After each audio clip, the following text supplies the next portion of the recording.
very wide. Yeah, exactly. Again, if we look at you on the right-hand side there now, it's actually the target a bit easier, and we're going towards 150, which is there.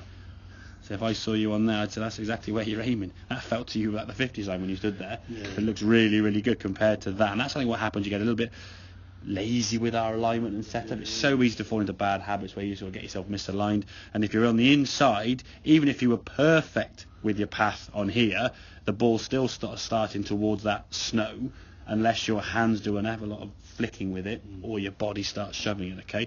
So the issue was, as I say, from the alignment setup being a bit more neutral, which is going to help, but from the top of the backswing here now, your first with the hands will get a little bit too much out in front.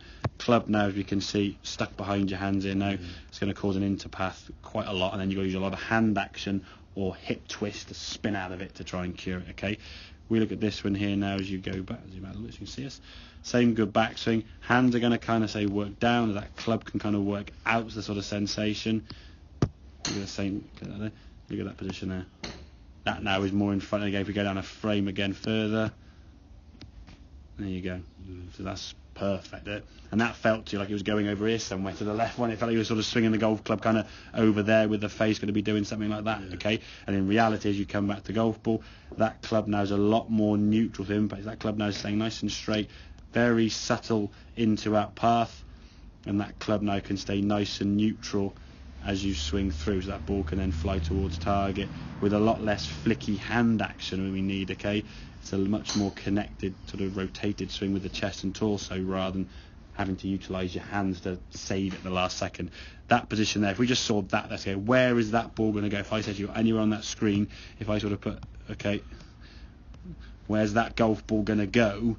If we base it on that line there and that line, that's where it's going. That's kind of that position where you want to go. Yet your target is probably the yellow circle over here somewhere. So a lot of hand action has to come in there, and that's requiring so much to try and time that to get him back into there.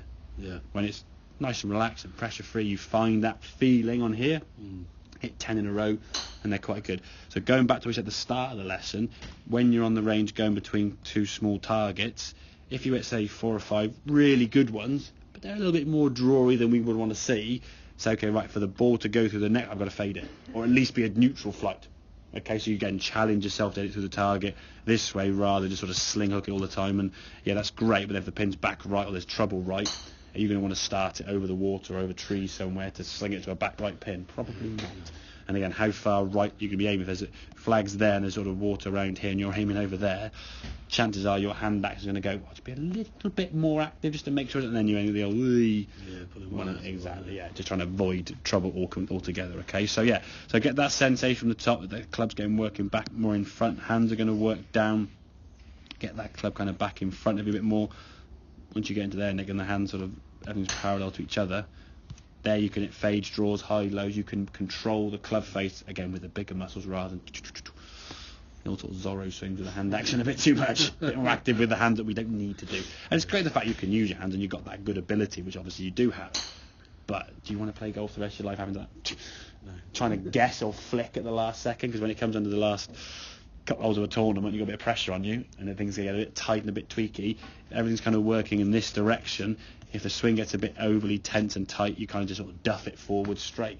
If you're getting a bit tight and there's some angles here and some angles there, where's it going to go? I'd rather the ball going at least more towards target rather than maybe right, maybe left, and maybe straight. Well, it's playing on my wrist surgeons as well. Oh god, yeah, exactly. Good. And again, if where we look, you can't see your grip on here. Your grip was getting a little bit over. I wouldn't change it to be fair, but it was getting a little bit over. But if you're over there and you're trying to do that more, oh god, your hand's going to be in bits. Yeah. Make sense? Makes sense. Good man.